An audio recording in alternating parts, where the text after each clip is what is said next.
Chapter 8. When Grant closed his eyes, he could see Fisk's face, grinning at him. But he was tired, so tired. He sat in a corner grav couch of the shuttle, dimmest part, telling himself he was safe, telling himself it was okay, that he was in charge again. Rest. He needed some rest. He was alive. That was the important thing, he told himself. Miserable, but alive. Why had he gone out last night? He knew he hadn't made the payments to Fisk. He knew that Fisk's temper got out of control sometimes. A mistake, a goof, a snafu. It wouldn't happen again, that was for sure. Of course, he had a few months to get the opportunity to high life it again. By then, hopefully, the money due to Neopharm, and thus Grant Industries, and thus Grant himself, the financial entity in direst need, would have arrived. He'd just called his CEOs and ordered them to pay Fisk what they could of his blood money. Deal with the whole disaster, weep with poor Mabel Planner's family, and make sure the insurance company paid off as though it had been on company time that the girl had been shot. And, above all, do what Grant was doing. Survive. He'd come damned close to falling off the edge of that state last night. Even now, he wasn't quite sure how he'd done it. When those blasts had ripped through the booth, and Mabel, some auxiliary mode in his musculature must have kicked in, because he'd never scrambled and dodged and ducked so well in his life. Some survival node in his brain must have clicked on as well. He'd done exactly the right thing, headed right on down to the dance floor. The wrigglers and flailers there doubtless thinking that the explosions above were part of the show, and were still going at it to the heavy localized pounding. He hadn't dared to stop for the slightest moment. He dived to the exit, skipped his limo, sprinted blocks and blocks, falling down a few times, until he felt safe enough to hail a cab. And still, the chase had not been over. He'd spent most of the night hiding behind cans of garbage in an alley, waiting for one of his aides to come and pick him up. Then he directed him on a Toad's Wild Ride to the launch port, and thus he'd made it to the base, after a sleepless night, grateful to be alive.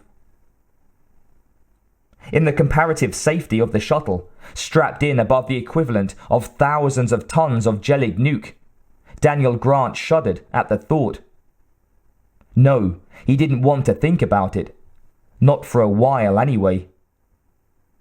Sleep. Some blessed sleep. That was what he needed. Fisk's ugly mug or no. Hey there.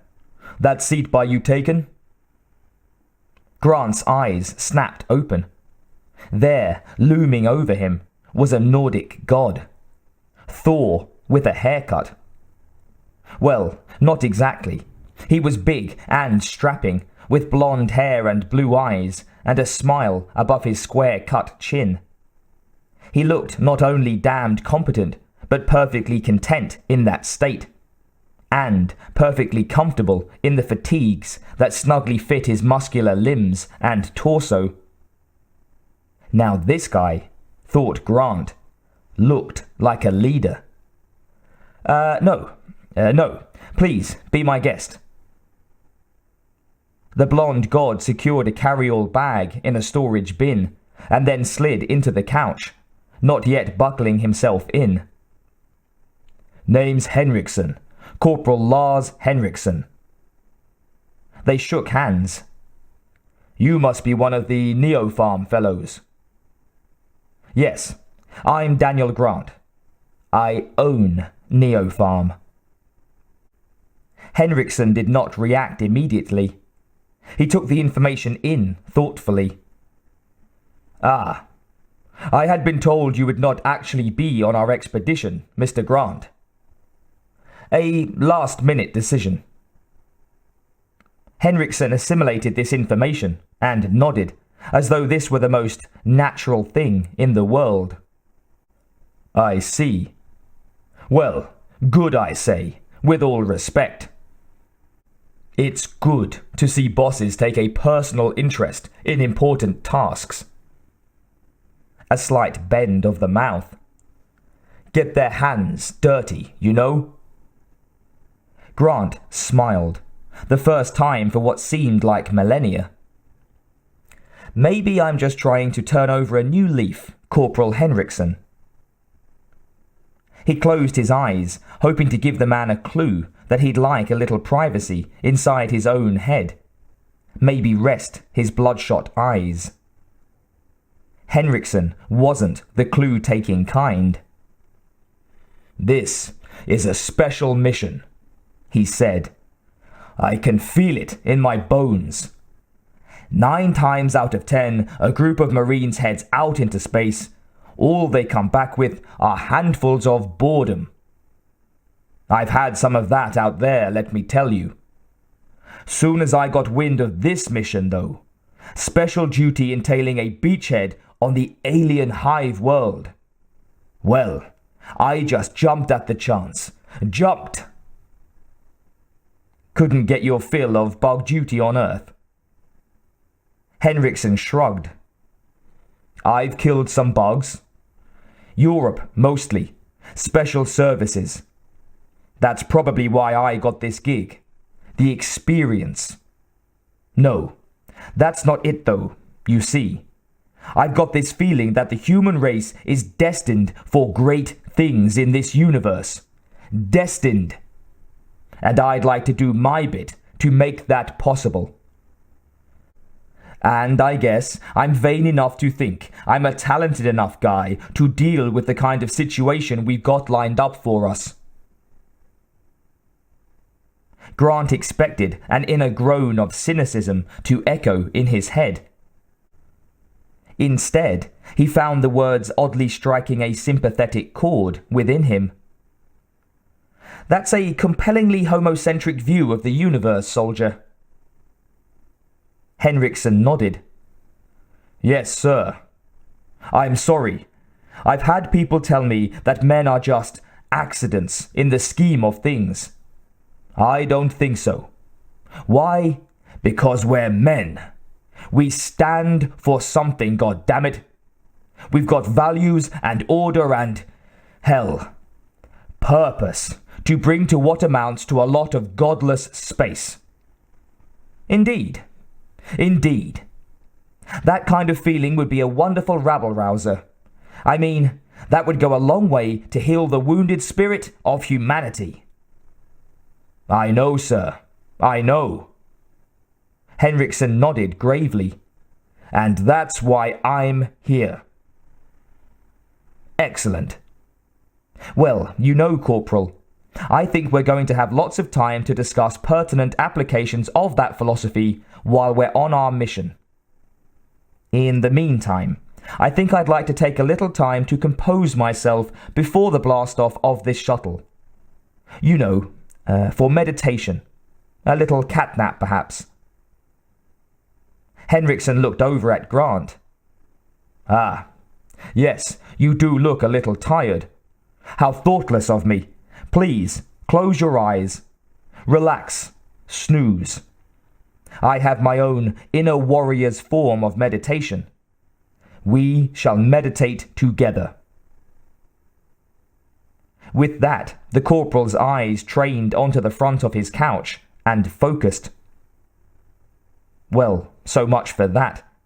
Rest and meditation was even valuable to Big Boy here. He should have tried that tactic before. Oh well, he knew he'd have someone of interest to talk to on the mission. He just wished now that he'd brought along one of his PR men to jot all these golden thoughts down. Grant let his heavy eyelids close. He found peace for perhaps 30 seconds, before he heard the clamour of feet boarding the boat. Closets opening, packs being stored, voices jabbering among one another. Look, chum, I'm telling you, that was the way it was. The music was the soul of the beats. The hot, cool, black music of the streets, man. That's where the streaming ice lava of the poetry came from to begin with. The voice was annoyingly adenoidal and high-pitched. Look, Jastro, I make one single comment the other day that I enjoyed reading the old free verse of the 20th century, and you think I'm talking about the beat poets. I'm talking about a number of writers, including William Carlos Williams. Grant cracked his weary eyelids. A couple of privates in fatigues and caps. White boy, black boy. White boy was the one carping on about the literary and music themes. Unfortunate, but he could tune them out. Williams? But Williams was John the Baptist to Allen Ginsberg. Sorry, never heard of him. Howl. You read 20th century free verse and you've never read Howl. Well, come to think of it, perhaps I have, but I still don't see the connection between free verse poetry and jazz.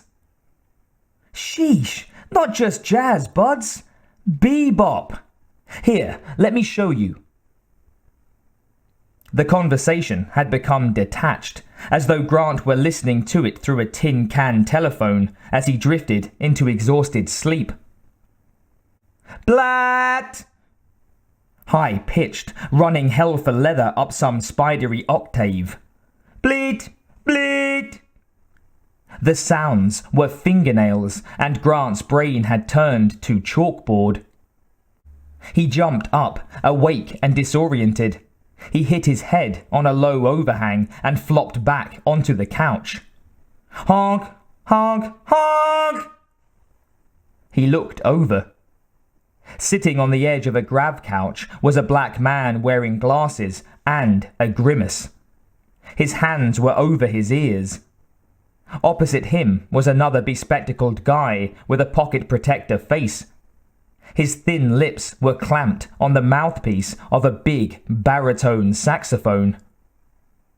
Both had boot camp bodies, but faces innocent of the heart of war. Blat, blat, blat! Can't you hear it, Ellis?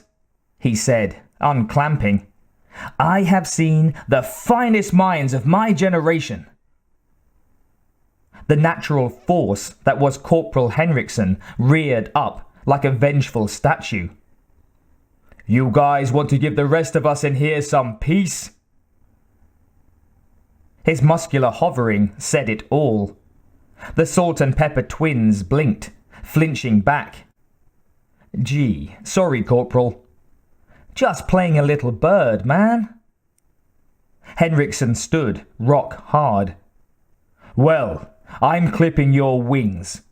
This is not the place for that thing. Now, over your head, maybe.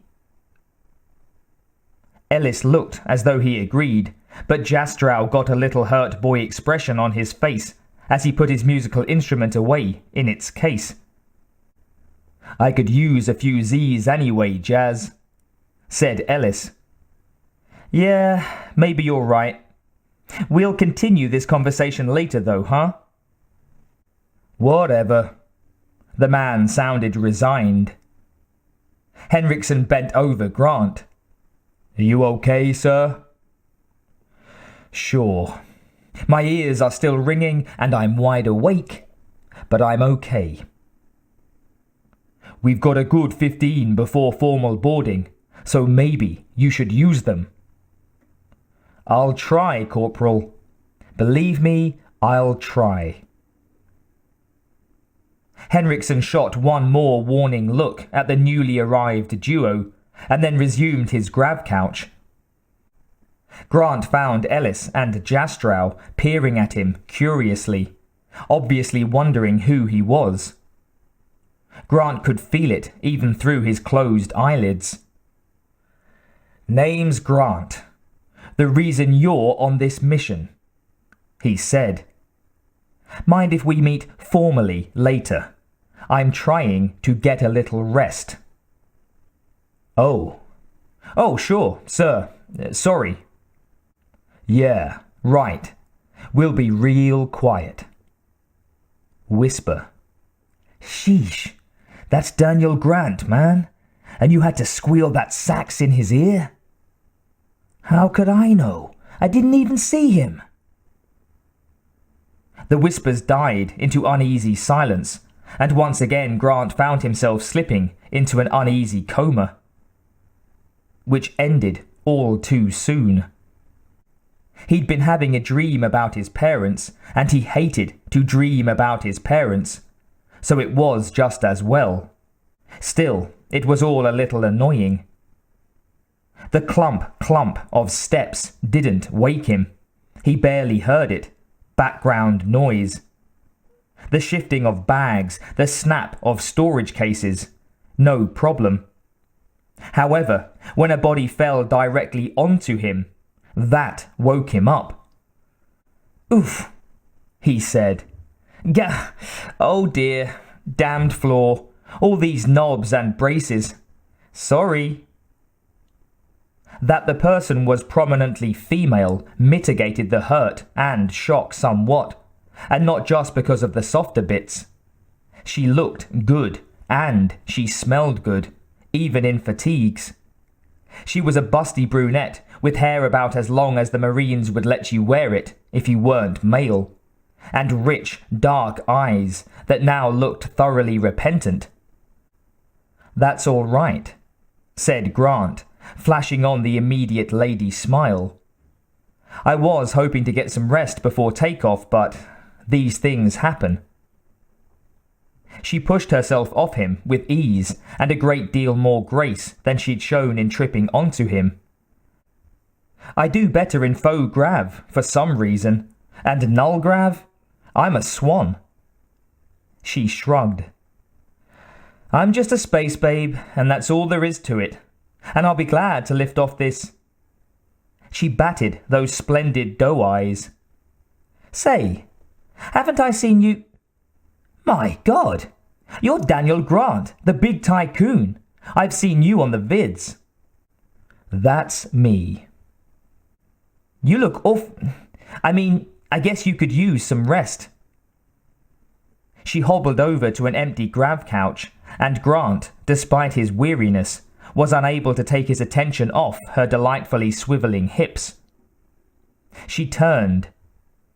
"I'd heard you were somewhere behind this mission. I didn't think I'd get to really meet you, though." "Well, get used to it, Private," said Henriksson. "He's coming along with us for the voyage." "No kidding? Well, isn't that news?" She swiveled back over, unconsciously smoothing her hair, and gave him her hand and a markedly breathier delivery. "My name is Davide Mahone, Private First Class. But I'm still young, and I really think I have quite a bright future with the Colonial Marines." Grant felt a little nonplussed and couldn't help automatically turning on the charm, and wondering at the same time what this particular woman was doing in the Marines, and on this mission in particular. As he studied her, though, he got an impression of strength beneath the apparent ditziness. The oh gosh business was just an act. Beneath it, Grant could tell, was strength, and it turned him on. It challenged him. "You have an interest in xeno-development, then?" said Grant. "The bugs? Oh, no." She shook her head, shuddered. "Hate 'em. But then, who doesn't? I can see your question coming. What's a nice girl doing in a place like this?" She shrugged. "I'm just a space natural, I guess, Mr. Grant. I wasn't fooling you, and on top of that, I'm a tactical weapons specialist." weapons specialist. Yes, sir. Top scores. A mischievous playfulness shaded her voice. I'm just glad you weren't carrying any grenades when you fell over me. Oh, yes. Yes, of course. Mr. Grant, I really am so sorry. And it's such a surprise. Maybe this mission isn't going to be such a grim business after all. I certainly hope not. Now, Private Mahone, I hope you'll come to my cabin sometime for drinks, and we'll have a nice long chat. In the meantime, my sanity could really use a little rest before it gets rattled by takeoff. Of course, Mr. Grant. Sir. I'll just hop into a couch over here and leave you alone. And she did a double take. Drinks. Did you say drinks with a tycoon? Of course, Mr. Grant. I'd love to. I'm a regular media hound and I watch you all the time. I even bought that unauthorized paperback about you. Is it true that your wife divorced you when she found you in your marriage bed with 4 naked women? Grant chuckled mischievously. And a parrot. Don't forget the parrot, Private Mahone. He was pleased the legend lingered. The starstruck private shook her head and rapturously wandered back to her couch. Was it an act? He didn't know, and he didn't care. Drinks with an attractive private who would probably be disappointed if he didn't make a pass at her. After that tragic debacle last night, he was hardly in the mood for romance right now. But weeks into a space cruise with a bunch of scientists and hardened soldiers, the dominant Grant hormones would doubtless trot themselves out into quest and conquer mode. A willing female partner with the requisite assets was something that cheered him immensely. Now, though, to sleep for just a brief, sweet moment. Grant let his head flop down into the cushion, gratified at the silence that the cabin had cloaked itself in. Respectful silence. This wasn't so bad, shipping out on a boat heading light years away from Earth, with a bunch of scientists and Marines. It was his mission, after all, and he seemed to be getting the appropriate obeisance from his people. This was good. This was very good. A kind of calm descended upon Daniel Grant.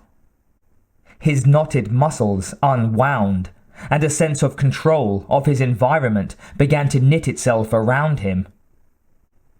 Yes, perhaps it would work out for the best that he was coming along to supervise, to oversee. No, to control.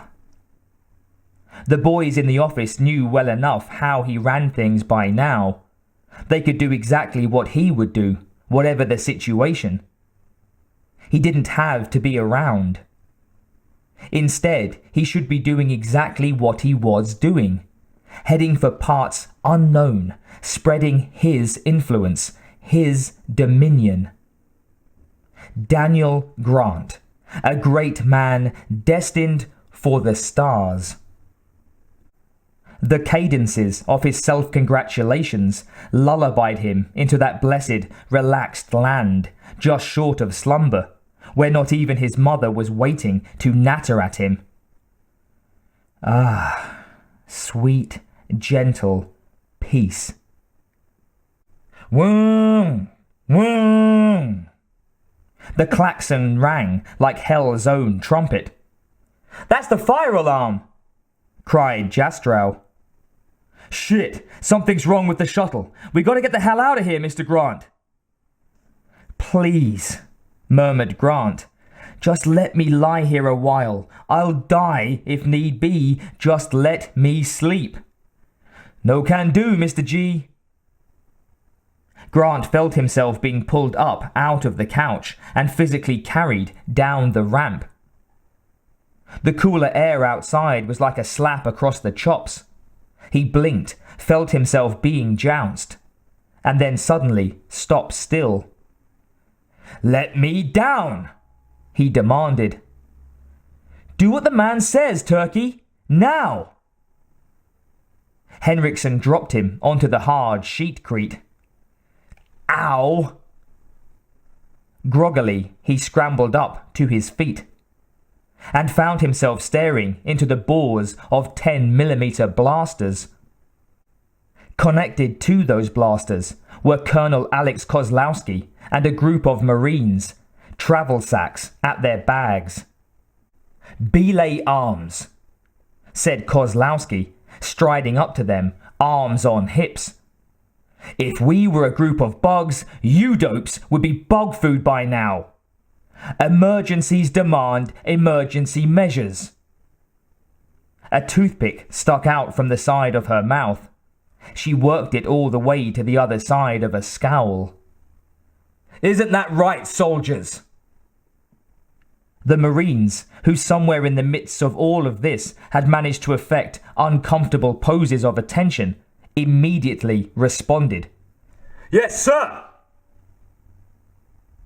Kozlowski worked the toothpick. "Besides, I haven't assigned the seats yet, have I?" "No, sir!" Kozlowski walked over to Grant and stooped down beside him. "Welcome to your mission, Mr. Grant." She spat the toothpick. It stuck into the loose fabric of his pants. "Welcome to my command." Grant sighed and closed his eyes again. The sheetcrete was actually rather comfortable.